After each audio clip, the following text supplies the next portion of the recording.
Si Nobi ay isang batang sumusubok ng VR game kasama ang kanyang mga magulang.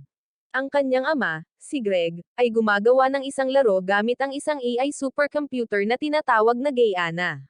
Ito ay isang programa kung saan maaaring ilipat ng mga manlalaro ang kanilang mga alaala sa laro at laruin ito. Sa loob ng mundong iyon, pinapanood ni Gaiana ang ugnayan ni Nobi at ng kanyang ina, si Helena. Mukha silang masaya at walang pakialam sa mundo, at hindi maiwasan ni Gaiana na magselos. Ang kanilang pagbubuklod ay naghahangad sa kanya ng init ng isang pamilya. Masyado siyang nalulula sa kanyang emosyon kaya napasigaw siya sa kawalan ng pag-asa. Napansin siya ni Helena at lumapit siya. Siya ay nagbibigay sa kanya ng parehong init tulad ng isang ina, ngunit ito ay nagpapalala ng mga bagay. Hindi binuo si Gaiana para maunawaan ang damdamin ng tao. Siya ay nilikha lamang upang patakbuhin ang laro. Ang sistema ay nagsisimula na ma-destabilize, at dineskonekta ni Greg ang laro para ayusin ang sistema sa totoong mundo, ngunit nabigo siya at nawawalan ng pag-asa si Nobi. Tumakbo ang kanyang ama upang kumuha ng gatas, habang pinili ng kanyang ina na protektahan ang isang AI na babae kaysa sa kanyang sariling anak. Sinubukan niyang abutin ang kanyang ina, ngunit tinatakan ni Gaiana si Helena. Lumaki si Nobi sa virtual reality na laro, na iniisip na ito ang totoong mundo. Wala siyang alaala sa nakalipas na 10 taon, ngunit naniniwala siyang tinapos ng kalamidad ang kanyang ina ilang taon na ang nakararaan. Hindi na siya makapaghintay na wakasan ang mga halimaw para walang ibang makadama ng pagkawalang nararamdaman. Gusto niyang maging blade or sable. Gumagamit ang mga blades ng mga sandatang pang-melee, habang ang mga saber ay may dalang mga ripple. Nilipol nila ang mga halimaw na tinatawag na mga disaster, na random na umuusbong. Sa paaralan, nabangga ni Nobi si Melissa habang naglalakad. Si Melissa ay isang bagong estudyante na may kasamang mga bodyguard sa paaralan. Binyantaan ng 2 bodyguard si Nobi na mag-ingat at huwag pakialaman ang maganda nilang prinsesa. Biglang tumunog ang alarma ng paaralan, mabilis na nagbabala sa mga mag-aaral na mayroong paglitaw ng mga disaster sa lungsod. Tumingin si Nobi sa bintana para makita ang disaster at nalaman niyang malapit lang ito sa kanilang paaralan. Tumungo siya sa rooftop ng paaralan upang mas makita ang disaster. Binalaan ni na Cassandra at Harry si Nobi na kung lalapit siya, maaari siyang masaktan. Sinubukan ni Nobi na panatagin ang loob sa kanila, ngunit ang kanyang pagiging cool ay tumatagal ng humigit kumulang 2 segundo bago ang isang bala mula sa disaster ay lumunsad sa kanya. Ang phantom barrier ng paaralan ay nag-activate sa tamang oras upang harangan ang pag-atake. Dumating ang mga saber sa porma sayon upang pabagsakin ang halimaw. Ang mga ito ay armado ng malalakas na baril na idinisenyo upang pabagsakin ang mga disaster. Nakipag-ugnayan ang kapitan sa pangkat ng sniper, at inutusan niya silang puntiryahin ang mata ng disaster. Inihahanda ng sniper saber ang kanyang baril at nagpaputok ng isang tumpak na pagpapaputok sa mata ng disaster. Ang disaster ay bumagsak mula sa direktang pagtama, at inutusan ng kapitan ang iba pang mga saber na magpaputok. Walang silbi ang kanilang mga pag-atake dahil ang balat ng disaster ay masyadong matigas para mapasok. Gayunpaman, ang mga saber ay nakaugnay sa kanilang mga pag-atake at tinamaan nila ang mahinang punto ng halimaw. Ang isang saber ay nagpaputok ng missile sa katawan ng disaster upang tapusin ito. Nagmamasid si Nobi habang tinatanggal ng mga saber ang disaster. Isinusumpa niya sa kanyang sarili na malapit na siyang maging isa sa mga blades at saber din. Late na pumasok sa klase sina Nobi, Cassandra, at Harry. Nakilala ni Nobi si Melissa, na magiging bago nilang kaklase.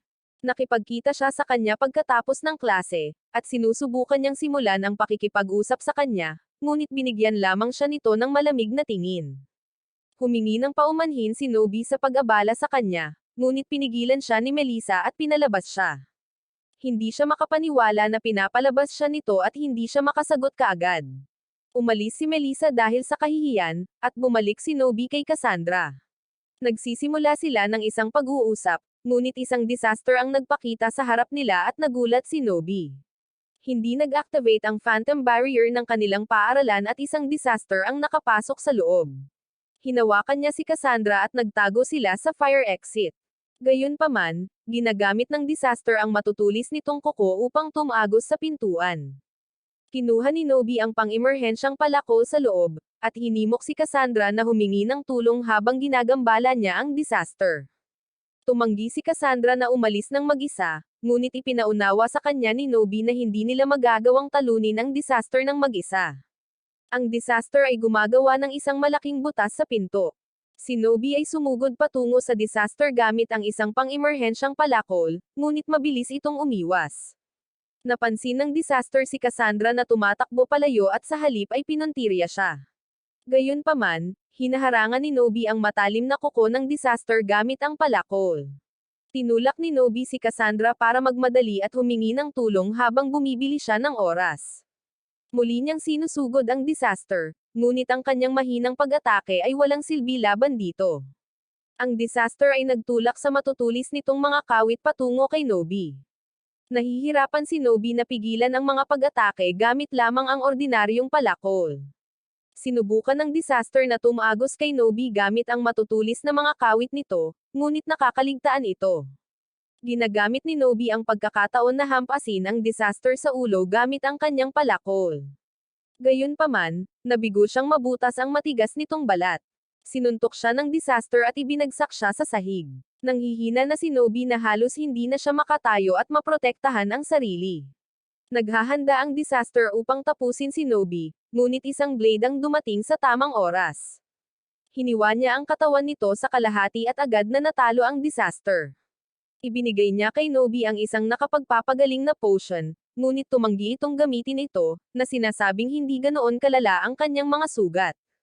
Biglang, ang itaas na bahagi ng disaster ay sumugod patungo sa Blade Warrior. Nakatama ito sa isang pag-atake na sumisira sa kanyang maskara, at mabilis na nakilala ni Nobi ang Blade bilang si Melissa. Nag-ambala si Melissa, na naging sanhi ng disaster na tumagos sa kanya. Hinawakan ni Nobi ang espada ni Melissa at sa wakas ay natapos ang disaster. Inabot niya sa kanya ang healing potion at agad na gumaling ang kanyang mga sugat. Hindi siya makapaniwala na miyembro talaga ng Blade si Melissa. Excited siyang sabihin sa lahat ng nasa klase ito, gayunpaman, nagbanta si Melissa na ipapadala ang cartel sa kanya kung ibubunyag niya ang kanyang lihim. Naputol ang kanilang pag-uusap ng bodyguard ni Melissa na si Kino. Nagtataka siya kung paano pumasok ang disaster sa paaralan nang hindi ina-activate ang Phantom Barrier. Pagkatapos ay sinisisi niya si Nobi sa paglalagay kay Melissa sa panganib. Pinaalis ni Melissa si Nobi at pinalabas siya para maiwasan ang mga saksi. Kinuha ni Kino ang kredito sa pagkatalo sa disaster upang protektahan ang pagkakakilanlan ni Melissa. Dumating si Cassandra at iniuwi si Nobi. Nagising si Nobi sa kwarto niya, at ipinaliwanag ni Cassandra kung paano sila nakarating doon at kung paano natalo ni Kino ang disaster. Nalilito si Nobi dahil si Melissa talaga ang nakatalo sa disaster. Kinabukasan, nakita ni Nobi si Melissa sa paaralan. Biglang dinala ni Melissa si Nobi sa labas at pumunta sa isang friendly date kasama niya. Nagtataka si Nobi kung anong uri ng buhay ang tinitirhan ni Melissa sa labas ng paaralan. Ipinaalam sa kanya ni Melissa na bilang isang magandang babae sa totoong mundo, hindi siya pinapayagang lumabas, kaya nag-aaral lamang siya sa bahay. First time niyang magkaroon ng normal na school life, kaya wala siyang kaibigan maliban kay Nobi. Tumungo sila sa isang cafe at si Melissa ay natulala sa mga cake dahil wala pa siyang nakitang katulad nito. Nanood sila ng horror movie sa susunod at kumuha ng ice cream pagkatapos, at pumunta sila sa tabi ng isang tindahan ng swimsuit. Biglang tumunog ang alarma, nagbabala sa mga mamamayan ng isang mataas na antas ng disaster. Lumabas si Melissa sa fitting room at nagpasya si Nobi na gumanap bilang bida. Nagtataka si Melissa kung ano ang magagawa ng isang talunan na katulad niya laban sa isang disaster. Tumungo si Nobi sa isang madilim na eskinita at natitisid sa isang disaster. Ginagawa niyang habulin siya ng disaster, ngunit siya ay nadadapa. Malapit na siyang wakasan ng disaster nang dumating ang isang blade na pinangalanang Marina at natalo ito. Biglang nagpaputok sa katawan ng isang saber na nagngangalang Harley kay Marina. Tinutulungan ni Nobi na makatakas si Marina, at si Marina ay umiinom ng healing potion para makarecover sa pag-atake. Dumating si Harley at inakusahan si Nobi ng pagtataksil dahil ang blade na iniligtas niya ay isang demonyo. Inilabas ni Marina ang kanyang sandata at sinimulang salakayin si Harley. Nagtataka si Nobi kung bakit nakikipaglaban ang isang blade sa isang saber. Tinapos pala ni Marina ang mga kasamahan ni Harley at gusto niyang ipaghiganti sila. Inaatake ni Marina si Harley habang kinukutya siya dahil hindi siya magaling sa malapitang labanan. Pinagmamasdan ni Nobi ang matinding away ng dalawa, ganap na walang magawa. Sa wakas ay nakuha ni Harley ang kalamangan sa laban. Naghahanda siyang tapusin si Marina, ngunit pinigilan siya ni Nobi sa pamamagitan ng paghagis ng bato sa kanyang rifle. Sinabi niya na ang mga blades at saber ay dapat magtulungan upang protektahan ang mundo mula sa mga disaster, sa halip na makisali sa mga pag-aaway ng bata. Binalaan ni Harley si Nobi na huminto sa pag-istorbo dahil isa siyang NPC. Ipinaliwanag ni Marina na ang isang NPC ay isang karakter na walang kaluluwa at hindi sila aktwal na mga manlalaro. Pinipigilan siya ni Harley na maglabas ng higit pang mga detalye tungkol sa laro. Si Marina ay tumungo kay Nobi at kinuha siya bilang isang bihag. Dumating si Melissa at sinubukang protektahan si Nobi mula kay Marina. Si Marina ay trinap silang lahat sa isang nakasabit na sinulid. Pagkatapos ay nagpatuloy siya upang ipaliwanag ang mga detalye ng laro kay Nobi. Tumanggi si Nobi na maniwala na siya ay isang NPC sa isang virtual na mundo, habang ang mga saber at blades ay mga manlalaro mula sa totoong mundo. Nagsimula si Marina sa pamamagitan ng pagpapakita sa kanya ng insidente ilang taon na ang nakakaraan kung saan binawian ng buhay ang kanyang ina. Matapos salakayin ng disaster ang lungsod, nagpatuloy ang mga bagay ng normal sa laro dahil lahat ito ay bahagi ng code ng laro.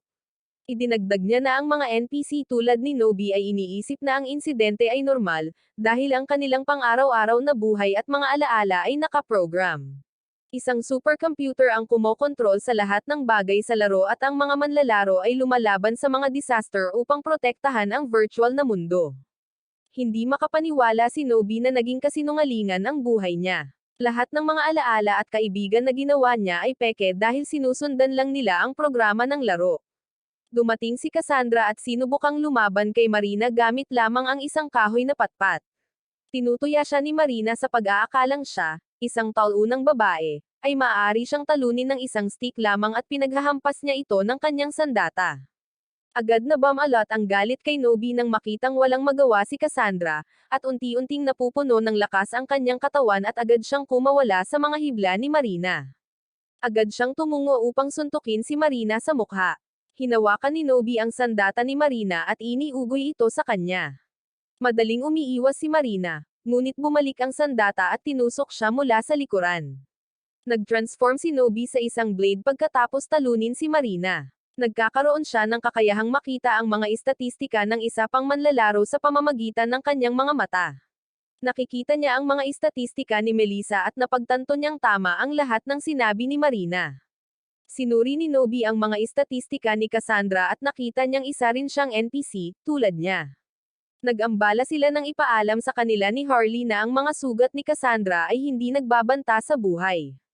Gumagamit si Harley ng healing potion kay Cassandra at iniuwi siya ni Nobi. Sinubukan ni Melissa na sundan sina Nobi at Cassandra, ngunit nagalit si Nobi sa kanya dahil sa pagsisinungaling sa kanya. Sinubukan ni Melissa na tanggihan ito, ngunit hindi siya pinapansin ni Nobi. Sinundan ni Melissa ang dalawa sa bahay ni Cassandra. Tinanong ni Nobi si Melissa kung paano tanggalin ang blade na damit, at ipinakita sa kanya ni Melissa ang console sa kanyang kaliwang kamay. Pinapayagan ng console ang player na kumonekta at mag-disconnecta mula sa laro. Tinatanong ni Nobi kung naging player na ba siya ngayon. Ipinaliwanag ni Melissa na ang kanyang data ay dapat na binago nang matalo niya si Marina. Matapos turuan ni Melissa si Nobi kung paano kontrolin ang console, humingi siya ng paumanhin sa pagkagalit sa kanya. Ipinaliwanag ni Melissa na naaksidente siya 10 taon na ang nakakaraan sa totoong mundo, na naging dahilan upang hindi siya mamuhay ng normal. Ngunit pagkatapos malaman ang tungkol sa laro, muli itong nakaramdam ng buhay. Idinagdag niya na ang mga manlalaro ay nag-aalis ng mga disaster at nagpoprotekta sa mga NPC upang makumplito ang mga misyon sa laro. Inihayag niya na ang kanyang pag-amin sa kanya ay bahagi ng kanyang misyon. Medyo nadismaya si Nobi na isa lang itong misyon. Sinusuri ni Melissa ang kanyang console, at ang kanyang huling misyon ay hindi pa rin kumpleto. Dapat niyang talunin ang isang disaster upang makumplito ito, ngunit natalo ito ni Nobi. Biglang inatake si Nobi ng Nightwolf, at sila ay isang grupo ng mga lalaki na namamahala sa pagsubaybay sa laro kung sakaling may mga bug. Tinatawag nila si Nobi na isang bug na data na lumikha ng napakalaking bilang ng mga bug. Napansin ng isa sa mga miyembro ng Nightwolf na naging player na siya ngayon. Dumating si Melissa at nagtanong kung bakit nila inaatake ang isang manlalaro. Humihingi ng paumanhin ang Nightwolf, na sinasabing nagkaroon ng hindi pagkakaunawaan. Biglang nakatanggap ng tawag si Melissa mula kay Victor, isa sa mga bodyguard niya. Ipinaalam niya sa kanya na kailangan niyang mag-log out sa laro ngayon dahil nakauwi na ang kanyang ama. Nadiskonekta si Melissa sa laro at iniwan si Nobi kasama ang Nightwolf. Isang smoke bomb ang biglang sumabog sa loob ng silid, na nakagambala sa Nightwolf. Nadukot si Nobi ng nakamaskara na player. Maya-maya, nagising siya sa harap ng isang bokal na monghe. Nagpapakita ang nakamaskara na manlalaro sa likod ng bokal na monghe at ipinakilala ang sarili bilang Chrome at si Senador Chi bilang kanilang pinunong monghe. Ipinaliwanag ni Senador Chi na dati siyang NPC tulad ni Nobi. Tinutugunan niya si Nobi bilang susi upang baguhin ang kanilang mundo, at hiniling niya kay Nobi na makipag-alyansa sa kanya habang binibigyan niya siya ng umaapaw na lakas. Binalaan din niya siya na maging maingat sa Nightwolf dahil hindi nila pinapayagan ang pagkakaroon ng mga bug. Pagkatapos ng engkwentro, si Nobi ay nai-teleport pabalik sa kanyang bahay. Kinabukasan, nakipagkita si Nobi kay Harry papunta sa paaralan. Nakatagpo ng dalawa si Melissa at niyaya niya si Nobi na maglakad kasama niya. Gusto niyang sabihin sa kanya ni Nobi ang mga detalye ng nangyari pagkatapos niyang mag-disconnect. Gayunpaman, hindi maipaliwanag ni Nobi ang mga pangyayari noong nakaraang gabi.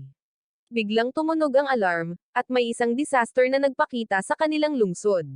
Tumungo sina Nobi at Melissa sa lokasyon ng disaster, at sinusuri nila ang mga istatistika nito at nalaman na hindi sapat ang kanilang antas upang talunin ito. Napansin ng disaster ang dalawa at naglunsad ng pag-atake patungo sa kanila. Dumating si Kino at hinarang ang suntok para sa kanila. Inilabas ni Kino ang kanyang sandata at sinaktan ang disaster. Ang disaster ay naghahanda ng isa pang pag-atake ngunit hinaranggan ito ni Kino ng kanyang sandata. Gayunpaman, ang pag-atake ay nag-apoy sa kanyang tela. Hindi nagtagal ay sumali si Victor at tinulungan si Kino na apulahin ang apoy. Hinanap ni Cassandra ang grupo at binalaan sila na ang disaster ay naglulunsad ng pag-atake mula sa itaas, at lahat sila ay nagawang iwasan ito. Ang phantom barrier ng paaralan ay biglang nawala, at ang disaster ay nakakakuha ng libreng pagpasok sa paaralan. Nagpasya si Melissa na isuot ang kanyang blade na damit upang protektahan ang paaralan.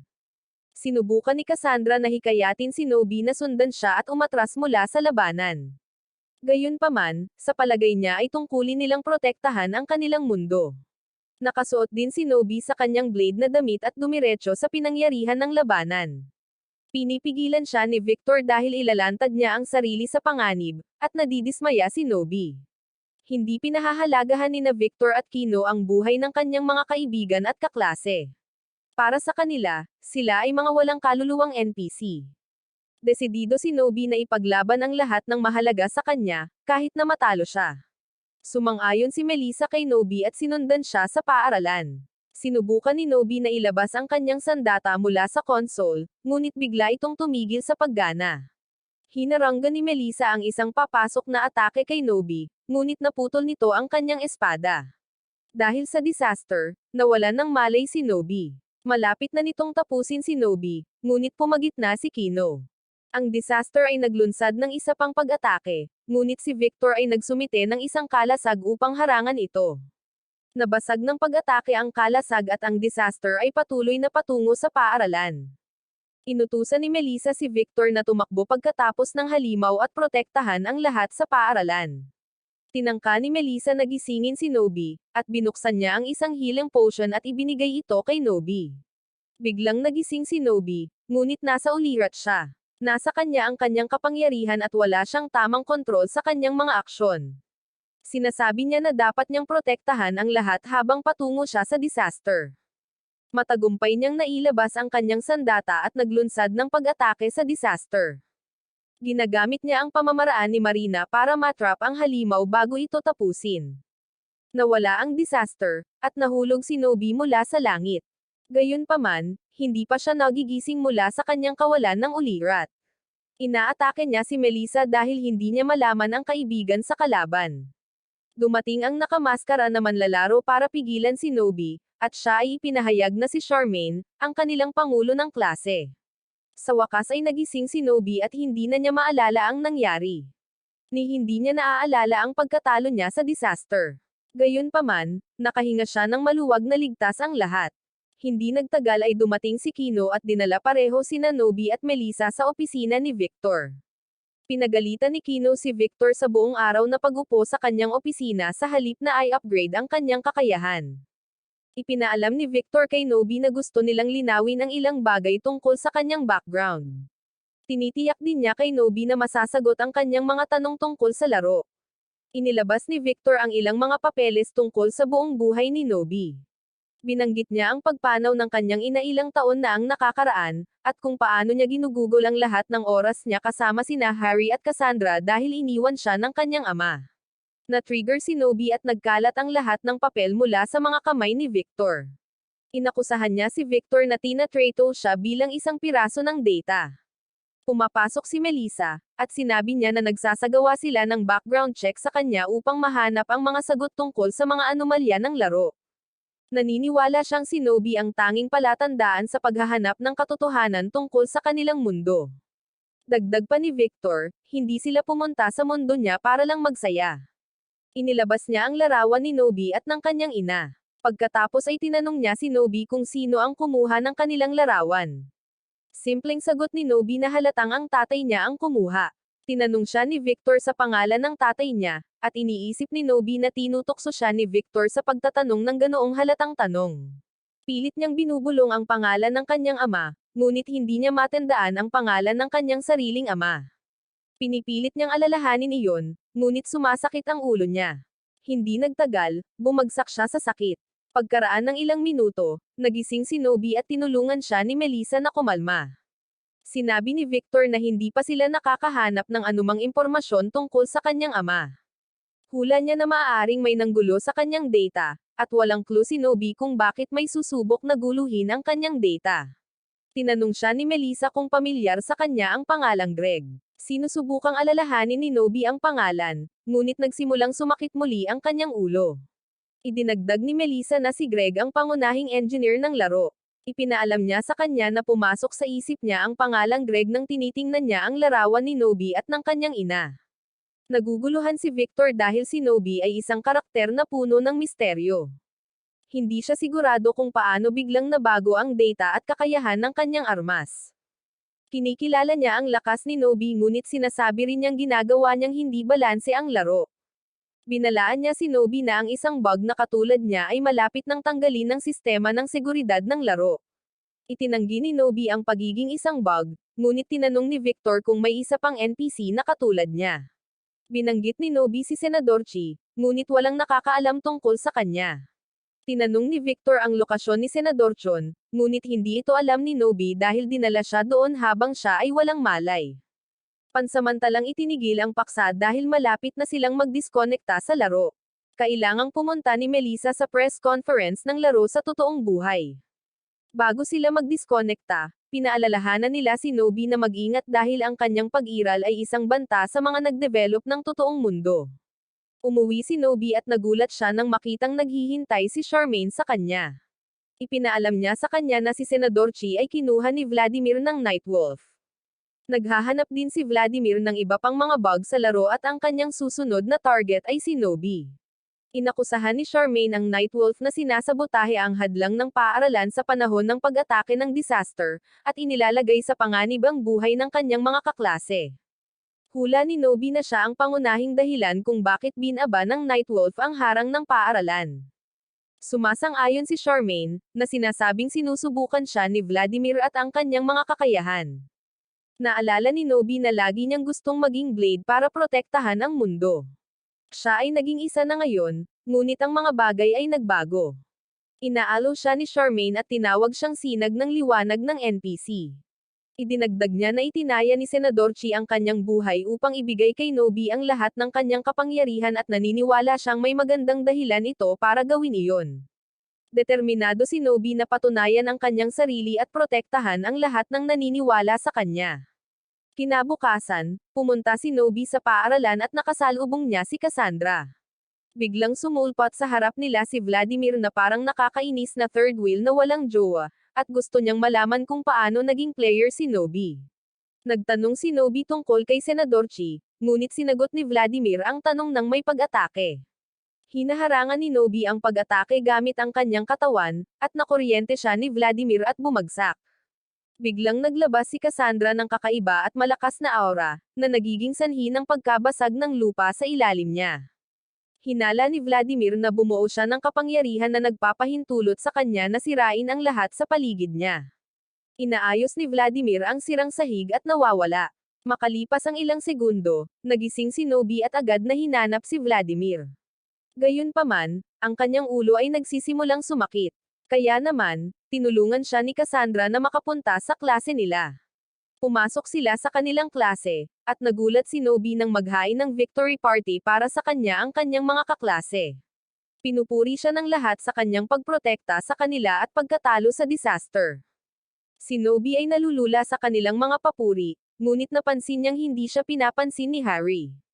Sinusubukan niyang kausapin si Harry, ngunit malamig itong tumugon sa kanya. Pagkatapos ng klase, sinundan ni Nobi si Harry para tanungin kung bakit siya kumikilos tulad ng isang babae na may toyo. Hinihiling niya kay Harry na sabihin sa kanya kung may bumabagabag sa kanya. Sumagot si Harry na kung sila ay tunay na magkaibigan, hindi siya magsisinungaling tungkol sa kanyang tunay na pagkatao. Nagtatampo si Harry dahil naging superhero na si Nobi habang talunan pa rin siya na walang nakakakilala. Hiniling niya kay Nobi na sabihin sa kanya kung paano siya nakatakas sa pagiging NPC at ginawang alpha male ang sarili mula sa isang talunan. Nangako si Nobi na ibibigay sa kanya ang mga impormasyon, at agad nitong pinasigla ang kanyang kalooban. Dinala ni Nobi si Harry sa opisina ni Victor, ngunit hindi pa rin siya bumabalik. Naiinip na si Harry, sa paghihintay kay Nobi na sa wakas ay sinabi sa kanya ang cheat code kung paano maging Blade. Isang aso ang biglang tumalon kay Nobi, at si Rachel, ang may-ari ng aso, ay nag-imbita sa dalawa sa kanyang kafe sa kabilang kalye para sa libreng inumin bilang kabayaran sa kaguluhan ng kanyang aso. Sa loob ng kafe, sinabi ni Nobi kay Harry ang katotohanan tungkol sa kanilang mundo. Natatakot siya na hindi ito may sikmura ni Harry. Gayunpaman, hindi nabigla si Harry. Excited siya sa katotohanan na isa lang siyang NPC sa mundo nila dahil isa siyang otako na walang buhay. Nagulat si Nobi na kontento na si Harry sa pagiging ponlang niya sa mundong ito. Dumating ang kanilang kape, at napansin ni Harry na patuloy na nakatitig si Rachel kay Nobi. Naniniwala siyang may gusto siya dito, at namumula si Nobi pero naalala niyang dapat mag-ingat siya dahil wanted threat siya sa laro. Napansin ni Haruko, ang barista ng kafe, sina Harry at Nobi. Nilapitan niya sila at tinanong kung gusto nilang magtrabaho bilang part-timer sa kafe. Sumang-ayon si Harry nang walang pag-aalinlangan, ngunit hindi sigurado si Nobi. Biglang dumating si Cassandra sa kafe, at naaantala sila kapag tumunog ang alarma, na nagbabala sa kanila tungkol sa malapit na disaster. Ang disaster ay nagpapakita ng direkta sa harap ng kafe. Ipinaalam sa kanila ng barista ng kafe na si Haruko na ang disaster ay isang pendulum. Wala itong mga mata, kaya umaasa ito sa kanyang mga tainga upang subaybayan ang mga kaaway. Si Haruko at Rachel ay nag-transform sa mga saber, at sinusuri ni Nobi ang kanilang mga istatistika at nalaman na sila ay mga high-level na manlalaro. Ang pendulum ay nagsimulang maglunsad ng mga laser beam patungo kina Haruko at Rachel, ngunit madali silang umiwas. Sinimulan ng dalawa ang kanilang pag-atake sa pamamagitan ng pagpapasabog ng shockwave bomb patungo sa pendulum upang pahinain ang pandinig nito. Sinalakay ito ni Rachel gamit ang kanyang baril, at nagpadala rin siya ng senyales sa kanilang aso para umatake. Hinikayat ni Cassandra at Harry si Nobi na umalis sa battleground bago sila maging collateral damage, ngunit iginiit ni Nobi na manatili sa likuran. Si Cassandra at Harry ay nag-aalangan na tumakbo habang si Nobi ay nagpalit ng kanyang blade na damit. Ipinaalam ni Haruko kay Nobi na maaari niyang panatilihin ang gantimpala kung matatalo niya ang pendulum. Gayunpaman, walang pakialam si Nobi sa kakaunting reward. Gusto lang niyang protektahan ang lahat ng tao sa mundo niya. Dumiretso si Nobi sa batok ng pendulum at inatake ito. Pinaputok din ni Rachel ang kanyang baril mula sa ibaba. Ang pendulum ay nasaktan sa lahat ng ingay at ipinadala si Nobi, Rachel, at Haruko sa ilalim ng lupa. Mabilis na napagtanto ni Haruko na pinadala sila ng pendulum sa pugad nitong puno ng mga itlog. Si Rachel ay naiinis sa mga itlog at sinubukang tumakas mag-isa. Bigla, ang lahat ng mga itlog ay nagsisimulang mapisa at naglalabas ng mga pendulum na sanggol. Pinasabog ni Haruko ang isang bomba sa mga itlog habang sila ay tumatakas. Sina Cassandra at Harry ay nasaksihan ang mga baby pendulum na lumilipad sa ibabaw ng lupa. Isang malakas na tili ang pinakawalan ni Cassandra, na nakakuha ng atensyon ng mga baby pendulum. Napansin ni Nobi na si Cassandra at Harry ay napapalibutan na ng mga baby pendulum. Napagtanto ni Haruko na dapat may isa pang butas sa pugad, kaya naman nakatakas ang mga baby pendulum. Pinoprotektahan ni Nobi sina Cassandra at Harry, at hinihiwa niya ang lahat ng mga pendulum na sanggol, ngunit mayroong libo-libo sa kanila na patuloy na nabubuhay. Biglang sumigaw ang sekretarya ni Victor na si Ma'am Oka para humingi ng tulong sa kanyang opisina. Napapaligiran din siya ng mga baby pendulum. Si Nobi ay naguluhan sa pagitan ng kung sino ang protektahan, at lahat ng tatlong tao ay mahalaga sa kanya, pero isa lang ang kaya niyang protektahan. Napansin ni Harry na si Nobi ay nahuli sa isang krisis. Nakakuha siya ng ideya at sinubukang hikayatin si Cassandra na tumakas kasama niya. Hindi sumasang-ayon si Cassandra, ayaw niyang iwan si Nobi. Iminumungkahi ni Harry na ipagtanggol nila ang kanilang mga sarili laban sa mga baby pendulum para makapag-focus si Nobi sa pagliligtas kay Ma'am Oka. Gumawa ng desisyon si Cassandra at pumayag na sumama kay Harry. Ipinaalam ni Harry kay Nobi na maaari na siyang umalis sa kanila at iligtas si Ma'am Oka. Hiniling ni Nobi kay Haruko na i-distract ang pendulum habang papunta siya sa kinaroroonan ni Ma'am Oka. Naghagis ng bomba si Haruko, at nagmamadali si Nobi para iligtas si Ma'am Oka. Nagawa niyang iligtas siya sa oras at dinala siya sa kaligtasan. Hinihiwa niya ang lahat ng kalapit na pendulum na sanggol at hiniling kay Ma'am Oka na sumakay sa kanyang likod upang siya ay maging ligtas. Sumakay si Ma'am Oka sa likod ni Nobi habang hinihiwa niya ang lahat ng baby pendulum sa harap. Biglang lumabas ang pendulum mula sa lupa. Naglunsad ito ng laser beam patungo kay Haruko, ngunit mabilis siyang umiwas. Tumungo sina Cassandra at Harry sa itaas na palapag ng kafe. Hinaharang nila ang lahat ng posibleng pasukan para sa karagdagang kaligtasan. Gayunpaman, ang mga baby pendulum ay nagsisimulang sumalakay mula sa kisame ng itaas na palapag. Iminumungkahi ni Harry na tumalon sila sa bintana upang makatakas, ngunit iniisip ni Cassandra na imposible ito. Biglang nahulog ang lahat ng baby pendulum mula sa kisame. Isang baby pendulum ang lumapit sa dalawa, ngunit sa kabutihang palad, dumating si Rachel at inatake ito. Inaatake niya ang lahat ng pendulum na sanggol sa itaas na palapag habang hinihiwa ng kanyang aso ang natitira. Umalis sila sa gusali upang patuloy na tapusin ang mga baby pendulum sa kalye. Samantala, plano ni Nobi na salakayin ang pendulum ng tahimik dahil hindi siya nito nakikita. Ngunit sinira ni Ma'am Oka ang kanyang plano nang muli siyang sumigaw. Sinusubaybayan ng pendulum ang kanilang lokasyon, at ayaw ni Cassandra na masaktan si Nobi kaya no choice siya, kailangan niyang isakripisyo ang sarili para sa kanilang kaligtasan. Gumagamit siya ng sound bomb upang maakit ang pendulum sa kanilang lokasyon. Ang pendulum ay umatake kina Cassandra at Harry gamit ang isang laser beam, at nasasaktan si Nobi dito. Ang kanyang kahinaan ay nagbuwis lamang ng buhay ng kanyang dalawang matalik na kaibigan. Muli, hindi niya kayang protektahan ang kanyang mga mahal sa buhay. Ang kanyang determinasyon lamang na protektahan ang lahat ay hindi sapat, kailangan niyang magpakatatag. Bigla siyang naglabas ng matinding lakas dahil sa matinding kalungkutan. Ang kanyang bagong kapangyarihan ay nagpapahintulot sa kanya na maghagis ng isang malakas na bowl ang apoy sa pendulum. Mabilis na kumalat ang apoy, na agad na sinunog ang pendulum na naging abo. Biglang tumawag si Cassandra kay Nobi mula sa kabilang building, at nakahinga siya ng maluwag na buhay sila. Nasa tabi nila si Charmaine, at napagtanto niyang iniligtas niya sila. Pagkatapos ng labanan, sina Cassandra at Harry ay nakahinga ng maluwag na nagawa niyang talunin ang pendulum ng walang pinsala. Samantala, sa totoong mundo, nakikinig si Melissa habang nagsasalita si Munson, ang kanyang tiyuhin, sa press conference ng laro. Ang laro ay nakakakuha ng maraming atensyon mula sa buong mundo matapos itong ipahayag bilang isang virtual reality na laro. Sa paglabas pa lang ng closed beta nito, maraming manlalaro ang nasiyahan sa pagsubok sa laro sa loob lamang ng isang linggo. Isang galit na mamamahayag ang tumayo, at nagtanong kay Munson tungkol sa kawalang tatag ng laro dahil sa isang insidente na nangyari 10 taon na ang nakakaraan. Nagalit agad si Munson sa tanong, at inaangkin niya na ang laro ay ganap na matatag, kung kaya't ang pag-unlad ay natagalan. Idinagdag ng mamamahayag na batay sa kanyang pananaliksik, ang laro ay nakumpleto 10 taon na ang nakalilipas kung hindi dahil sa insidente.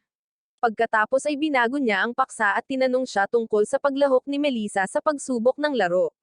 Pinigilan ni Munson ang kanyang pagtitimpi at nagkunwaring nakibahagi si Melissa sa pagsubok sa laro dahil siya ang advertising ambassador ng laro. Idineklara niya na si Melissa ang magiging kapalit ng kanilang kumpanya, kaya kailangan niyang masangkot sa mga ganitong bagay. Ang mamamahayag ay patuloy na nagtatanong kay Munson, na sinasabing si Melissa ay nagkaroon ng kanyang sakit dahil sa insidente 10 taon na ang nakakaraan. Ipinagkibit-balikat ni Munson ang hinala at tumugon siya na kahit anong uri ng mga problema ang naranasan ng laro, ito ang magiging pinakamahusay na laro na ilalabas kailanman. Itinatanggi niya ang lahat ng mga paratang ng mamamahayag at nangakong ilalagay niya sa kahihiyan ang lahat ng mga haters niya. Sa virtual reality world, tinanong ni Nobie si Haruko tungkol sa kahalagahan ng kanyang kape. Ibinahagi ni Rachel na ang pagkahumaling ni Haruko sa kape ay nagmula sa hindi niya pag-inom ng kape. Ang kanyang katawan ay hindi masyadong makatunaw ng kape, at sinubukan niyang uminom ng kape sa kabila ng kondisyong ito, ngunit sa huli, palagi siyang masama ang pakiramdam. Gayunpaman, pagkatapos matuklasan ni Haruko ang laro, nagawa niyang maging isang ganap na bagong tao. Sa wakas ay nabubusog na niya ang kanyang pagkagumon sa kape at hindi na niya hinaharap ang mga kahihinatnan pagkatapos nito. Salamat sa laro, natupad ang kanyang pangarap. Maaari na siyang magtayo ng isang buong coffee shop at maging isang barista nang hindi na kailangang gumastos ng 1 sentimos sa totoong mundo. Napagtanto ni Nobie na hindi lang siya ang nagpapahalaga sa mundong ito. May ibang mga tao na tulad niya na gustong protektahan ang virtual reality world na parang totoong mundo.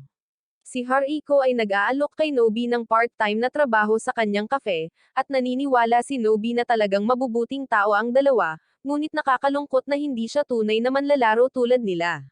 Tinanggihan niya ang alok na trabaho, na sinasabing nakaprograma siya sa kanyang mundo bilang isang high school student na may viral account at hindi isang manggagawa sa coffee shop. Nagpaalam sina Nobie, Cassandra, at Harry kina Rachel at Haruko. Napansin ni Haruko na may tumitingin sa kanila.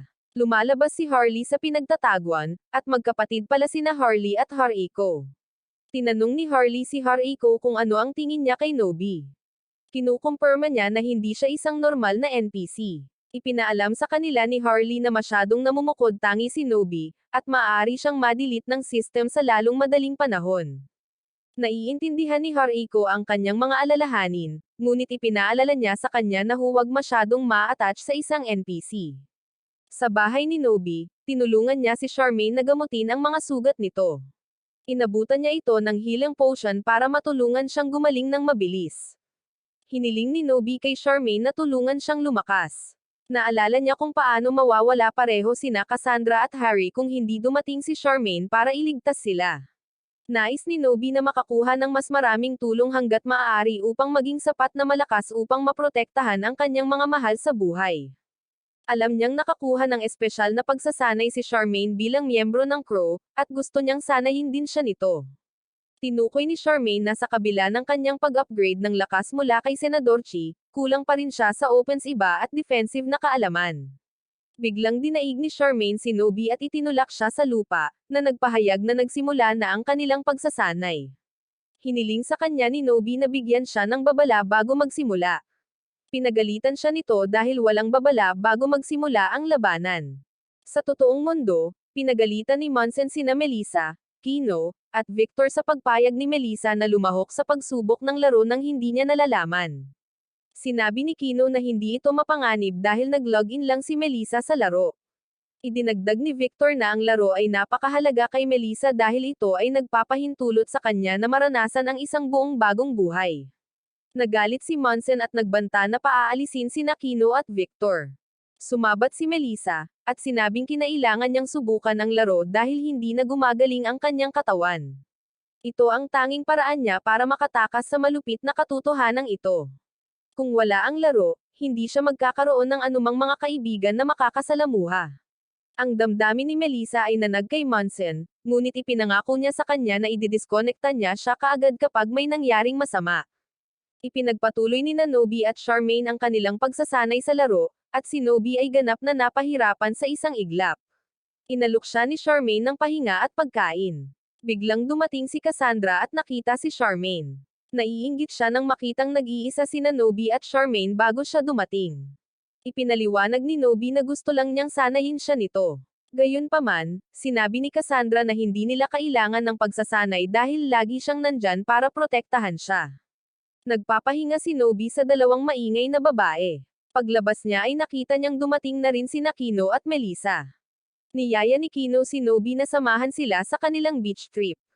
Dumating sila sa dalampasigan, at pumunta sila upang kunin ang kanilang mga gamit sa kotse, ngunit nagulat sila nang makitang nagtatago si Harry sa trunk ng kotse. Nagpatuloy sila sa pag-unpack at pag-unwind sa beach. Umaasa si Nobie na mas ma-encourage ang grupo pagkatapos nilang magsaya sa beach. Nais niyang makabawi sila ng lakas at huwag matakot dahil sa mga huling laban nila. Gayunpaman, iniisip ni Harry na si Nobie ang dapat na mas masigla dahil madalas siyang nakikipaglaban kamakailan. Dumating si Cassandra at niyaya si Nobie na mag-swimming. Pinigilan siya ni Charmaine at sinabing dapat palaging nasa tabi niya si Nobie. Dumating si Melissa, at pinuri siya ni Nobie. Nakaramdam ng inggit sina Cassandra at Charmaine nang makita nilang namumula si Nobie sa paningin ni Melissa. Nagsimulang maglaro ang grupo sa tabi ng dalampasigan habang nag-uusap sina Nobie at Melissa. Ipinaalam ni Melissa kay Nobie na hindi niya alam kung paano makisama sa lahat dahil palagi siyang nag-iisa. Ipinaliwanag ni Nobie na kapag nakilala mo ang mga bagong tao, makikita mo rin ang kanilang mga individual na mundo. Ngayong nakilala na niya ito, hindi na niya kailangang maramdamang nag-iisa dahil bahagi na ito ng kanyang mundo. Nahihikayat si Melissa sa mga salita ni Nobie at sumali sa mga nakakatuwang aktibidad ng grupo. Si Nobie at Melissa ay nagpapahinga sa paglalaro. Biglang nasulyapan ni Nobie ang isang bata na kamukha ni Gayana. Gayunpaman, nawala siya kaagad. Sina Nobie at Melissa ay sumakay ng jet ski. Habang nakasakay, nakita muli ni Nobie si Gayana na lumalangoy sa ibaba nila. Sinubukan niyang tumalon sa tubig para hanapin siya, ngunit nawala na siya. Biglang tumunog ang alarm na nagbabala sa kanila na may malapit na disaster. Nag-transform sina Nobie at Melissa sa kanilang blade na damit at tumungo sa disaster. Sinusundan nila ang barko na pinupuntirya ng disaster. Bumaba sila sa jet ski, at inilabas ni Nobie ang kanyang sandata mula sa console. Ipinaalam ni Charmaine sa grupo na ang disaster ay nahanap ni Nobie at Melissa. Nataranta si Kino nang marinig niyang nasa gitna ng dagat si Melissa na nakikipaglaban sa isang disaster. Nilalayo ng disaster ang mga missile nito patungo sa direksyon ni Nobie at Melissa. Gayunpaman, ligtas nilang iniiwasan ito. Ginagamit ni Nobie ang kanyang nakasabit na sinulid para bitagin ang disaster, ngunit wala itong epekto. Sinubukan niyang hampasin ang mga galami ng halimaw, ngunit wala rin itong epekto. Naghahanda ang disaster na maglunsad ng isa pang missile. Ang mga pasahero ng barko ay nagsimulang magpanik matapos makita ang mga missile. Inaanyayahan ni Nobie si Melissa na magtulungan upang sila ang bahala sa mga missile sa magkasalungat na direksyon. Hinihiwa ng dalawa ang lahat ng missile sa kanan at kaliwa. Hindi nagtagal ay dumating sina Kino at Cassandra upang tulungan silang labanan ang disaster. Nag-transform si Kino sa kanyang blade na damit at direktang inatake ang disaster. Tinanong ni Nobie si Cassandra kung bakit nagpunta rin siya sa larangan ng digmaan. Simpleng sagot ni Cassandra na masyado siyang nag-aalala para sa kanyang kapakanan para manatili. Sina Charmaine at Harry ay nanunood ng labanan mula sa malayo. Nakiusap si Harry kay Hariko na iligtas si Nobie, ngunit ipinaalala niya sa kanya na hindi madaling matatalo si Nobie. Biglang dumating si Harley na nakasuot ng saber na damit at tinulungan si Nobie mula sa malayo gamit ang kanyang sniper rifle. Sina Nobie at Kino ay nagtutulungan upang subukan at atakihin ang disaster, ngunit ang kanilang mga pag-atake ay walang silbi laban sa matigas nitong balat. Sinimulan ni Nobi na i-channel ang kanyang panloob na lakas at inatake ang disaster ng tuloy-tuloy na mga bola ang apoy hanggang sa bumagsak ito sa dagat. Sa tingin ni Kino tapos na ang laban, gayunpaman, maraming mga misail ang lumabas mula sa dagat. Ginagamit ni Nobi ang kanyang nakasabit na sinulid para i-deactivate ang karamihan sa mga misail. Napaputukan ni Harley ang ilan sa kanila mula sa malayo gamit ang kanyang sniper. Sinisira ni Melissa ang iba pang mga misail gamit ang kanyang espada, ngunit isang misail ang sumabog malapit sa kanila at itinapon sina Nobi at Melissa sa dagat.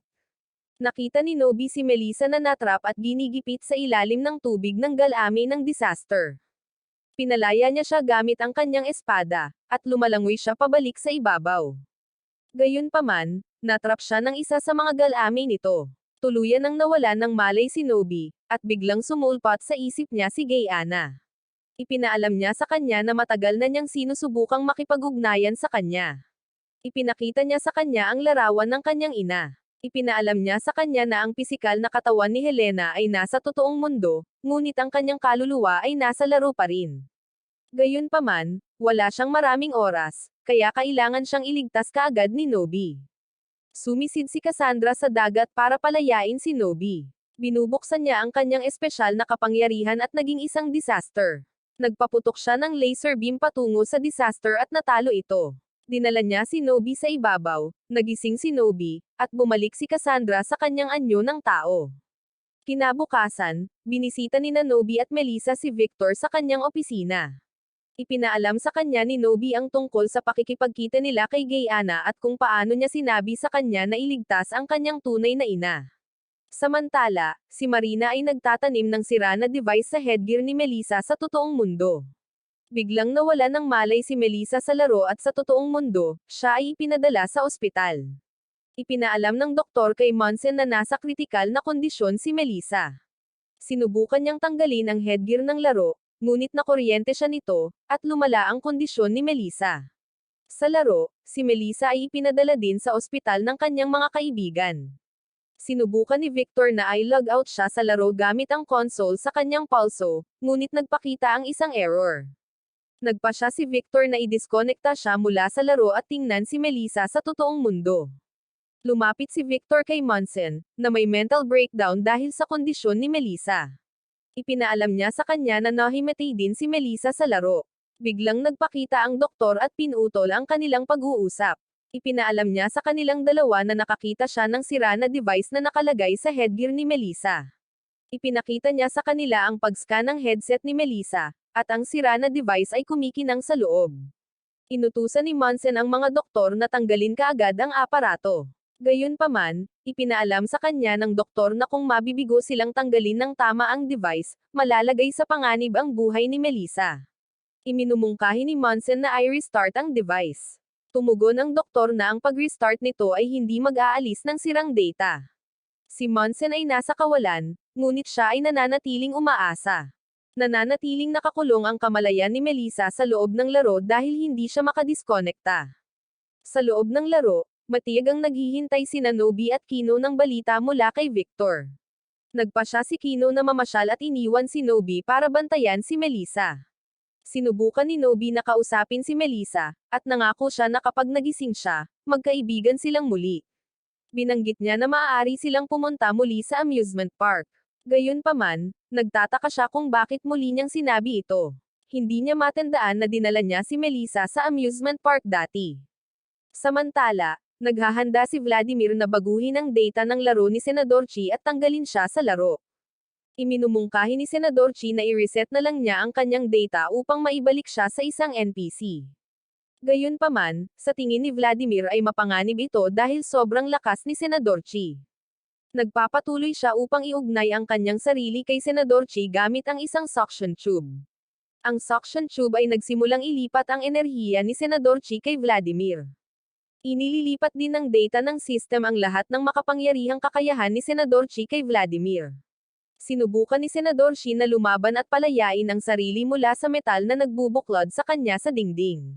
Ginagamit niya ang huli niyang lakas para magpakawala ng makapangyarihang dragon, ngunit na-absorb lang ito ni Vladimir. Gumagawa si Vladimir ng isang lumalamon na lobo gamit ang kanyang kapangyarihan na nagpapabagsak kay Senador Chi. Sinunog niya ang kanyang base at naghahanda na lumabas. Biglang may lumabas na pop-up sa system na humihiling ng kalayaan ni Nobi bilang isang NPC. Nagpa siya si Vladimir na tugisin si Nobi at alisin siya dahil isa na siyang lubhang mapanganib na banta. Sa totoong mundo, ang insidente ng headgear ni Melissa ay naiulat sa buong lungsod. Binabaluktot ng media ang kwento tulad ng karaniwan nilang ginagawa. Iniulat nila na nakoma si Melissa dahil hindi siya makadiskonekta sa laro, at maraming manlalaro ang nagsimulang magpanik. Nadiskonekta sila sa laro para hindi sila magayo tulad ni Melissa. Napapaligiran si Monsen ng mga mamamahayag na nagtatanong sa kaligtasan ng laro. Umiwas si Monsen sa kanilang tanong at dumiretso sa opisina ni Greg. Nalaman ni Greg na gusto ni Monsen na iligtas niya si Melissa. Ipinaalam niya kay Monsen na naghahanap na siya ng solusyon, at ipinahayag ni Monsen ang pag-aalala para kay Melissa dahil ayaw niyang mapunta siya sa katulad ni Helena. Si Melissa ang kanyang huling nakaligtas na miyembro ng pamilya, at wala na siyang matitira sa buhay kung mawawala siya sa kanya. Idinagdag niya na ipinuhunan niya ang lahat upang matiyak ang pagpapanatili at pagpapaunlad ni Gayana at ng laro. Sa kabila nito, iminumungkahi niyang i-reset si Gayana at mawala ang lahat ng pag-unlad na nagawa nila sa pag-unlad ng laro. Hindi niya iniisip na mawala ang kanyang mga pamumuhunan hanggat makabalik si Melissa sa totoong mundo, ngunit hindi sumasang-ayon si Greg. Kung i-reset niya si Gayana, si Helena ay mawawala ng tuluyan, at hindi na siya magkakaroon ng pagkakataong makita muli ang kanyang asawa. Biglang dumating si Marina at ipinahayag na kung hindi nila i-reset si Gayana, si Melissa ay makukulong sa laro magpakailanman. Tinanong ni Monsen kung sino si Marina. Anak pala siya ni Greg, at ipinakita ni Marina kay Monsen ang sirang device na ipinasok niya sa headgear ni Melissa. Inamin niya na siya ang naging sanhi ng coma ni Melissa. Inamin din niya na siya ang mamamahayag na nagpakalat ng impormasyon tungkol kay Melissa sa press conference ng laro. Na-trigger si Monsen sa mga pag-amin ni Marina at naghahanda siyang sampelen. Gayunpaman, inunahan siya ni Greg. Hinihingi niyang malaman ang mga dahilan ng kanyang paggawa ng isang bagay na napakasama. Ang mga dahilan ni Marina ay hindi masama dahil ginawa niya ito para kay Greg. Sinisisi niya ang kanyang sarili sa insidenteng nangyari 10 taon na ang nakakaraan. Nais niyang sa wakas ay makauwi na siya sa kanyang pamilya nang hindi nakokonsensya, ngunit walang pamilyang mauuwian si Greg. Lahat sila ay nakulong sa laro. Sa laro, nagpakita si Gayana sa harap ni Nobi. Hinihimok niya itong magmadali at iligtas si Helena dahil wala ng oras. Ipinaalam sa kanya ni Nobi na hindi niya basta-basta iiwan si Melissa. Kinuha ni Gayana ang mga kamay ni Nobi at inilagay ito sa noo ni Melissa. Nai-teleport si Nobi sa loob ng mga alaala ni Melissa. Sa totoong mundo, sinasaliksik ni Victor ang kasaysayan ng laro upang mailigtas si Melissa. Nalaman niya na may problema sa seguridad sa sistema ng laro na humantong sa isang hindi magandang aksidente 10 taon na ang nakakaraan. Ang mga biktima ay si Melissa at ang kanyang mga magulang. Nag-scroll pa siya at nalaman na nakalista rin si Nobi bilang biktima ng aksidente 10 taon na ang nakakaraan. Nakatagpo ni Nobi si Melissa sa loob ng kanyang mga alaala. Nakahinga siya ng maluwag na ligtas si Melissa, ngunit hindi alam ni Melissa na nasa kritikal na kondisyon ang kanyang pisikal na katawan. Tinanong ni Nobi si Melissa kung bakit sila nasa isang virtual reality amusement park. Hindi alam ni Melissa, pero pakiramdam niya ay nakabisita na siya sa amusement park dati. Ipinaliwanag ni Nobi na ang kanyang pisikal na katawan ay nasa kritikal na kondisyon, at nanunumpa siyang ililigtas siya sa lahat ng mga gastos. Biglang, nakita nila ang kanilang mga mas batang bersyon. Tinutulungan sila ng kanilang mga magulang na umakyat sa carousel at sumakay dito. Sinabi ni Helena na mukhang prinsipe ang batang si Nobi. Ang batang si Melissa ay bumubulong na siya ay isa ring prinsesa. Si Miko, ang ama ni Melissa, ay pabirong itinanggi ang pahayag ng kanyang anak, ngunit sinabi ng ina ni Melissa na ang isang babae ay isang prinsesa mula sa kapanganakan. Pinagmamasdan ni Melissa ang kanyang yumaong ina at ama mula sa malayo. Naluluha ang mga mata niya habang pinagmamasdan sila dahil na parang buhay pa sila. Nagsalita si Gayana sa isip ni Nobi, at ipinaalam niya sa kanya na nasa loob siya ng pinakamalalim na alaala ni Melissa. Ito rin ang mga alaala noong 10 taon na ang nakakaraan na hindi niya maalala. Hinihiling sa kanya ni Gayana na bigyang pansin ang anumang mangyari upang mailigtas niya ang kanyang ina. Ang batang si Melissa at ang batang si Nobi ay naglalaro ng bola sa damuhan habang si Greg ay patuloy na nag-aayos ng ilang mga isyu sa laro. Nararamdaman niya ang damo at sinasabing kailangan niyang gawin itong mas malambot para sa mga bata. Lumapit si Miko kay Greg at hiniling na huminto sa pagtatrabaho. Ayaw magpahinga ni Greg, at gusto niyang bigyan ang mga manlalaro ng makatutuhanang karanasan sa paghawak ng damo dahil hindi nila magagawa iyon sa totoong mundo. Tulad ng nangungunang nagkomento sa video na ito, inaangkin ni Miko na kahit wala iyon, magiging matagumpay ang laro. Alam niya kung paano ginagawa ni Greg ang tanawin at kapaligiran ng laro upang gawin itong makatotohanan hanggat maaari para sa mga manlalaro. Ipinaalala ni Helena kay Greg na kailangan niyang huminto sa pagtatrabaho dahil nangako siya sa batang si Nobi na maglalaro sila buong araw. Biglang tinawag ng batang si Nobi ang kanyang ama, hinihiling sa kanya na tingnan ang 4 na dahon na clover na kanyang natagpuan. Gayunpaman, nalulungkot siya nang ang batang si Melissa ay hindi makahanap ng isa para sa kanyang sarili. Hiniling ni Greg ang batang Nobi na tulungan ang batang si Melissa na maghanap muli ng 4-leaf clover dahil sigurado siyang marami na siyang nailagay sa laro. Nagboluntaryo din si Miko na tulungan ang mga bata na makahanap ng higit pang 4 na dahon na clover. Napagtanto ni Miko na ang data ng 4-leaf clover ng laro ay dapat na bug. Pinaalalahanan siya ni Greg na hindi sila dapat magtrabaho dahil nangako silang paglalaroan ang kanilang mga anak. Gayunpaman, ipinaliwanag ni Miko na kung may bagay na nakapagpalungkot kay Melissa, kakailanganin niyang lutasin ito ng mabilis.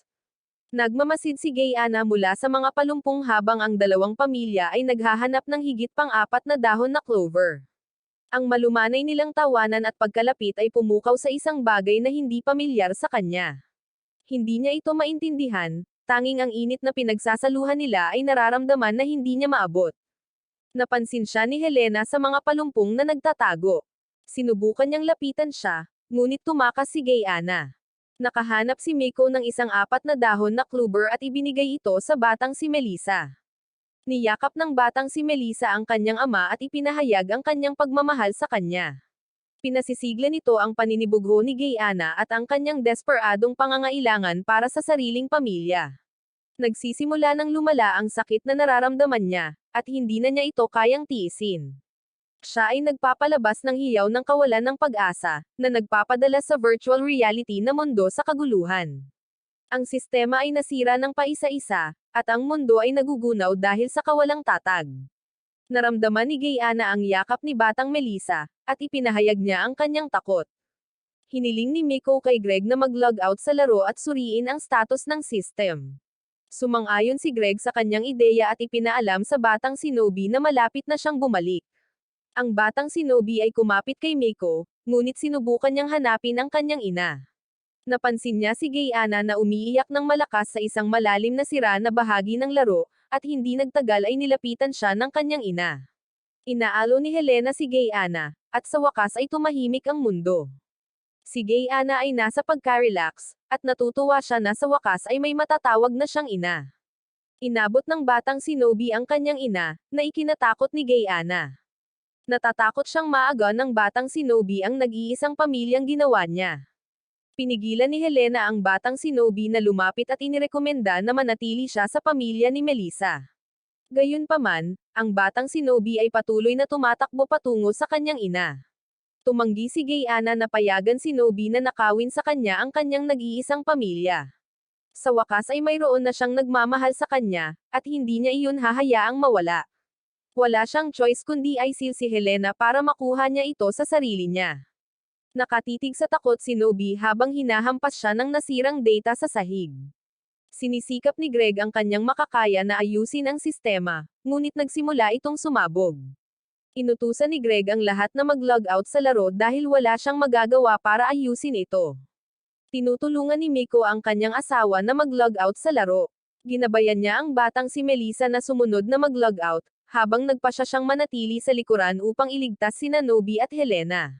Tumakbo si Miko patungo sa walang malay na batang si Nobi, ngunit tuluyang nasira ang laro. Sumasabog ang supercomputer, nagpapadala ng mga debris na bumagsak sa mga kapsula kung saan nakahiga sina Miko, Helena, at Nobi. Sa kasalukuyan, ipinaalam ni Greg kina Munson at Marina na nagawa niyang pakalmayan si Gayana pagkatapos ng trahedya 10 taon na ang nakakaraan. Nakikita niyang kakaiba na simula nang mangyari iyon, himalang naging matatag si Gayana. Gayunpaman, tumanggi siyang sumuko sa pagliligtas kay Helena at Nobi. Nanunumpa siyang ipagpapatuloy ang pag-update kay Gayana. Gusto niyang mamuhay ng mapayapa sina Nobi at Helena sa virtual world dahil hindi na sila makakabalik sa totoong mundo. Naiinis si Marina, at pinabayaan niya ito mula noong insidente 10 taon na ang nakakaraan. Mas pinapahalagahan niya ang kanyang virtual na pamilya kaysa sa kanyang pamilya sa totoong mundo. Sumabat si Munson, na sinasabing ginagawa ito ni Greg para iligtas ang mga taong nawala sa kanya. Sinabi ni Marina na walang silbi ang kanyang pagsusumikap dahil hindi na babalik ang kanyang pamilya. Pagod na siyang makita ang sariling ama na nagdurusa sa buong buhay niya dahil lang sa isang supercomputer. Nakikiusap siya kay Greg na itigil na ang pagtatrabaho kay Gayana at sumuko na. Sa laro, sabay na nagising sina Nobi at Melissa. Nagulat sila nang makitang naghihintay sa kanila ang mga kaibigan nila. Biglang nakatanggap ng senyales si Charmaine na dumating si Vladimir. Ang grupo ay tumingin sa labas upang makita si Vladimir. Pinaalalahanan niya si Nobi na siya na ang pinakamalaking bug sa laro sa ngayon, kaya naparito siya upang linisin siya. Sinuot ni Nobi ang kanyang blade na damit at naghanda para labanan si Vladimir. Sa totoong mundo, nagsimulang mabawi ni Melissa ang kanyang malay.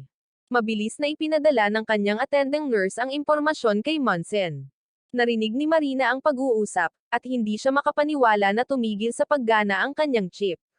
Sinabi ni Victor kay Kino ang mabuting balita, ngunit may masamang balita si Kino, inatake ni Vladimir si Nobi sa ospital. Ibinahagi ni Vladimir na matagal na siyang naiinis mula nang matalo niya si Senador Chi. Gayunpaman, nakaramdam na naman siya ng pananabik ngayong natagpuan niya si Nobi. Nagalit si Nobi sa kanyang mga pahayag, ngunit hindi nabigla si Vladimir. Ang buhay ng mga NPC sa laro ay hindi mahalaga sa kanya. Ang mga ito ay nasa laro lamang upang magsilbi bilang isang paraan ng libangan para sa mga tunay na manlalaro. Inakusahan ni Charmaine si Vladimir na kinuha ang lahat ng buhay ng kanyang mga kaibigan. Tumanggi siyang hayaan siyang kunin ang buhay ng lahat at ituring ito bilang isang laro lamang. Galit na galit niyang pinakawalan ang kanyang nanunuot na atake ng ahas. Gayunpaman, sinasalamin ni Vladimir ang kanyang kapangyarihan at ginagawa itong 10 beses na mas malakas. Binalot niya ang katawan ni Charmaine ng kanyang ahas at itinapon ito sa kalaliman ng kagubatan. Alam ni Vladimir na tinawag ni Senador Chi si Nobi bilang kanyang huling pag-asa. Plano niyang kunin ang buhay ni Nobi at sirain ang huling pag-asa na pinaniwalaan ng lahat. Nagpakawala siya ng mga purple na bowl ang apoy at itinapon ang mga ito patungo sa direksyon ni Nobi. Kumpiyansa na pinalihis ni Nobi ang kanyang pag-atake sa pamamagitan ng pagpapakawala ng malaking bowl ang apoy patungo kay Vladimir. Nasusunog si Vladimir, ngunit wala siyang nararamdamang sakit. Sa halip, nakaramdam siya ng labis na kaligayahan, tulad ng isang masamang kontrabida. Ang kanyang pakikipaglaban kay Nobi ay nagdudulot sa kanya ng hindi maipaliwanag na pananabik. Nagpadala siya ng lilang apoy patungo kay Nobi na hindi nagtagal ay bumabalot sa kanyang katawan. Patuloy niyang pinahihirapan si Nobi gamit ang kanyang apoy, at si Nobi ay ganap na walang magawa. Pinagmamasdan siya ng kanyang mga kaibigan na pinahihirapan siya mula sa malayo. Nagpa siya sina Cassandra at Melissa na tulungan si Nobi na labanan si Vladimir. Tumawag si Cassandra kay Nobi, at nag-ambala si Vladimir. Binalaan ni Nobi si Cassandra na tumalikod para hindi siya masaktan. Nag-iingat si Cassandra sa hangin at sinubukang tumakbo patungo kay Nobi, ngunit pinigilan siya ni Melissa. Alam niyang magiging walang kapangyarihan si Cassandra sa harap ni Vladimir, at ayaw niyang ilagay ni Cassandra sa panganib ang sarili niya. Nag-transform sina Melissa at Kino sa kanilang blade na damit at nagpa siya na lang na tulungan si Nobi. Naghahanda silang hamampas, ngunit tinatakan sila ni Vladimir sa isang cube. Isa ito sa mga kasanayang kinuha niya kay Senador Chi bago niya siya tinapos.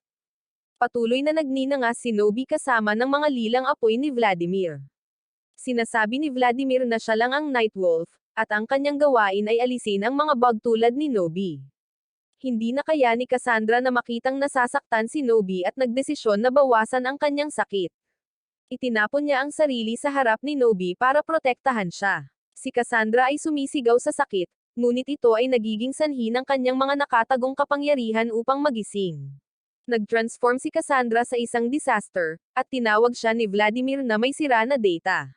Inihagis niya ang kanyang mga lilang apoy patungo sa kanya, ngunit ang mga pakpak ni Cassandra ay malaki at sapat na matigas upang harangan ito. Lumapit ang kaluluwa ni Cassandra kay Nobi at sinimulang pagalingin ang kanyang mga sugat. Napagtanto ni Vladimir na si Cassandra ay isang karakter na idinisenyo upang protektahan si Nobi. Hindi lang siya isang regular na NPC kundi isang tagapag-alaga, kaya naman palagi siyang nakadikit kay Nobi. Nagising si Nobi at nakita niya ang kaluluwa ni Cassandra.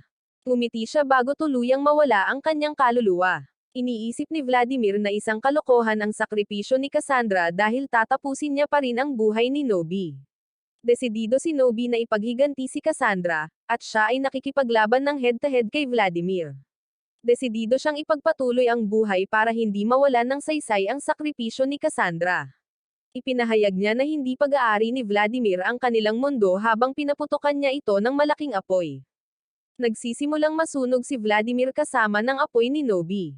Bilang resulta, nakalabas sina Melissa at Kino mula sa cube. Gayunpaman, nawawala si Nobi kasama ni Vladimir. Iniisip ni Melissa na ang laro ay nagsimulang maging destabilized dahil ang labanan ay nagdudulot ng labis na pinsala kay Gayana. Biglang nagpakita ang isang malaking makapangyarihang globo sa kalangitan. Nai-teleport si Nobi sa isang liblib na lugar ni Gayana. Ipinakita niya sa kanya ang malaking makapangyarihang globo kung saan si Helena ay tinatakan. Hiniling niya sa kanya na iligtas si Helena dahil wala siyang magagawa para palayain siya. Naaalala niya kung gaano kainit ang yakap ni Helena at kung paano niya ito pinalaya mula sa mga negatibong damdamin na minsang bumabalot sa kanya. Gayunpaman, dahil ang kanyang data ay binago ni Vladimir, ang kaluluwa ni Helena ay naiwang nakulong sa globo. Kung patuloy na pinapakain ng kapangyarihan sa loob ng globo ang enerhiya ni Helena, maaaring mawala ng tuluyan ang kanyang kaluluwa. Ngunit kung ligtas siyang mapalaya ni Nobi mula sa globo, babalik ang kanyang kaluluwa sa totoong mundo. Tinanong ni Nobi si Gayana kung bakit niya sila tinutulungan.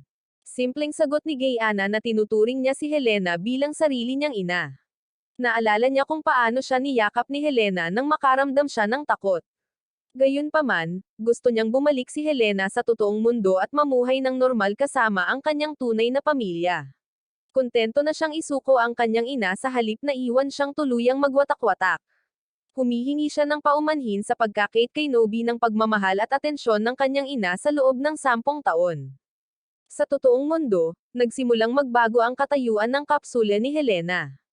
Iniisip ni Greg na kung patuloy itong magbabago, parehong malalagay sa panganib ang buhay ni Gayana at Helena. Tinanong siya ni Marina kung hindi pa rin siya sumusuko. Simpleng sagot ni Greg na hindi niya sila kayang iwanan dahil gagawin niya ang lahat para sa pamilya. Iniisip ni Marina na imposibleng iligtas sila at pinaparusahan lang ni Greg ang sarili sa isang bagay na lampas sa kanyang kontrol. Gayunpaman, hindi maaaring sumuko si Greg. Ang tanging dahilan niya sa pag-iral ay upang matiyak na ligtas na makakabalik ang kanyang pamilya sa totoong mundo. Ang tagal na mula nang makita niya si Helena at Nobi ng pisikal, kaya gagawin niya ang lahat sa abot ng kanyang makakaya para maibalik sila. Bumalik siya sa kanyang opisina upang patuloy na subukang patatagin ang laro.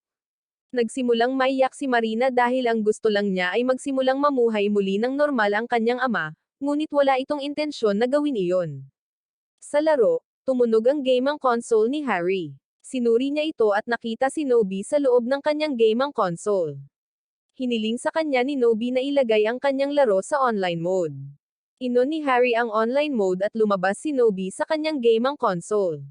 Gayunpaman, lumalabas din dito si Vladimir at sinisira ang gaming console. Natakot ang grupo ngayong bumalik na si Vladimir. Siya na ngayon ay sirang data na nakakuha ng higit na kapangyarihan at maaaring mag-mutate ng walang hanggan. Ang kanyang lilang apoy ay na-upgrade na rin. Inatake niya si Nobi gamit ang kanyang purple na apoy, ngunit madaling pinalihis ito ni Nobi. Bumaba mula sa ere si Kino at matagumpay niyang hiniwa ang braso ni Vladimir.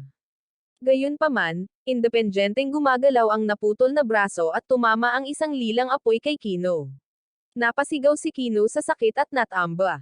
Nagbabago at dumarami si Vladimir, at naglunsad si Nobi ng isang pag-atake kay Vladimir, ngunit ang kanyang dalawang katawan ay naglunsad ng kulay lila na tumama kay Nobi. Halos hindi may pagtanggol ni Nobi ang kanyang sarili mula sa walang tigil na pag-atake mula sa mga katawan ni Vladimir. Nagiging desperado si Nobi, at kailangan niyang talunin si Vladimir ng mabilis para mailigtas niya ang kanyang ina bago tuluyang mawala ang kaluluwa nito. Tinulungan ni Melissa si Kino na makaalis sa larangan ng digmaan. Nakipag-ugnayan sa kanya si Munson at inutusan siyang idiskonekta sa laro dahil wala sa kontrol ang system. Gayunpaman, tumanggi si Melissa na bumalik sa totoong mundo. Binalaan siya ni Munson na kung tuluyang masira ang laro, permanente siyang maiipit doon. Hindi pinapansin ni Melissa si Munson, at gusto niyang tulungan si Nobi at ang kanyang mga kaibigan sa labanan. Inutusan ni Munson ang isang manggagawa na idiskonekta si Melissa mula sa laro, ngunit ipinaalam niya sa kanya na ito ay walang kabuluhan dahil ang system ay wala na sa kontrol.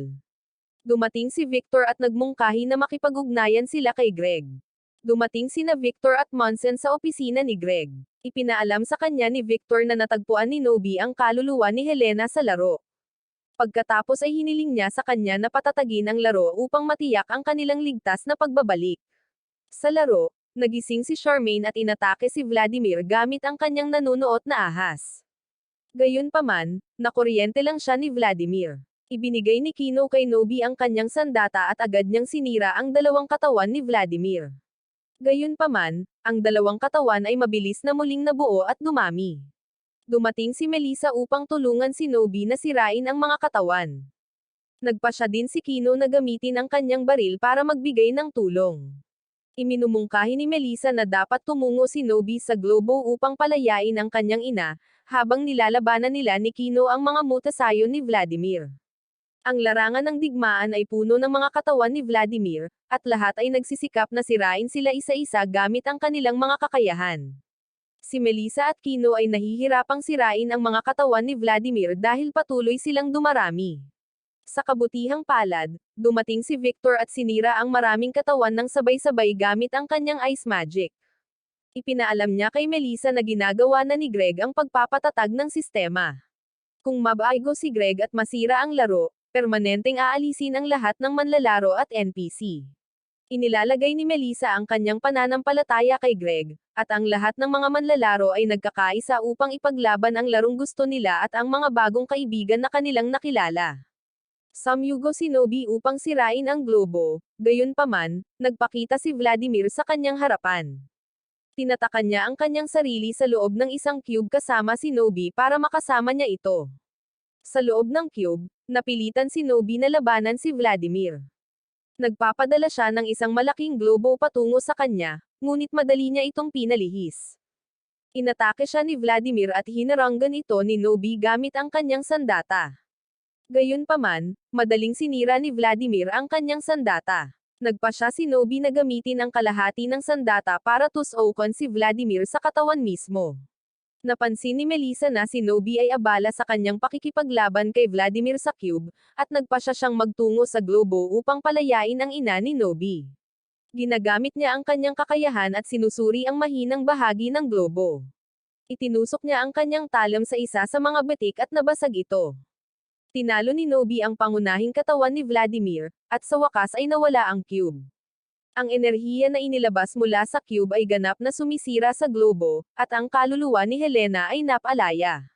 Pagkatapos ng pagkatalo ni Vladimir, stable na ang laro. Ang lahat ng mga NPC ay bumalik din sa kanilang orihinal na estado, kasama sina Cassandra at Senador Chi. Sa totoong mundo, sa wakas ay muling nakasama ni Greg ang kanyang pamilya pagkatapos ng 10 mahabang taon ng paghihintay sa kanilang pagbabalik. Pagkalipas ng ilang buwan, inanunsyo ni Melissa ang opisyal na paglulunsad ng laro.